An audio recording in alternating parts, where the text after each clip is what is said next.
This lesson is on 1.2.2 Solid Modeling. The big concept of this lesson is that you will learn about additive, subtractive, and combination methods of 3D modeling. First, let's begin by looking at solid modeling. Solid modeling is a type of 3D CAD process. CAD stands for Computer-Aided Design. A solid model represents the volume of an object. It's not just its lines or surfaces. In contrast to solid modeling, we also have wireframe modeling. Wireframe modeling does not give the viewer an idea of surface appearance.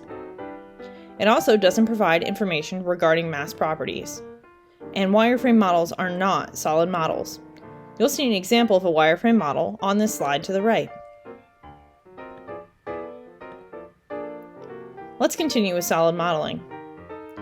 Again, solid modeling shows how an object's surface will appear, and it provides information on the surface area, volume, and weight. That's an example of a solid model to the right of the text. Solid CAD models are the result of additive or subtractive processes. All CAD solid modeling programs use additive and subtractive modeling methods to create virtual 3D objects. They are also referred to as Boolean operations, named after the 18th century English mathematician Charles Boole. If you choose to take our digital electronics course, you'll learn more about Charles Boole there as well. Let's take a look at some additive methods. A three-dimensional object can be viewed as the combination of two or more simple forms. In the creation of real-world objects, this method is represented by construction processes such as welding, gluing, mechanical fastening, and joinery. In the image below, you see three different methods of additive modeling. The first method is to have the large back panel created and then add the front cube. The second method is to create the bottom portion of the model and add the two-cube portion on top. Method 3 is to create every individual cube on its own and assemble them together.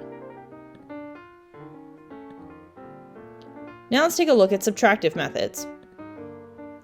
An object can be viewed as the remainder of a solid block that has had the geometry of one or more forms sequentially removed. In the creation of real-world objects, this method is represented by milling, drilling, turning, grinding, and other manufacturing processes.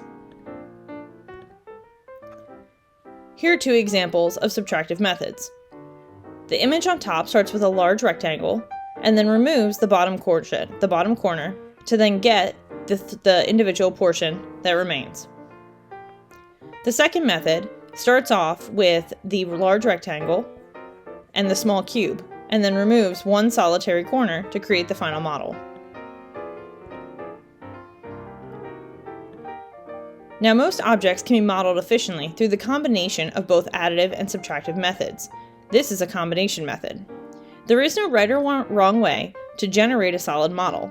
However, the process that uses the least number of steps in the shortest amount of time is the most efficient way.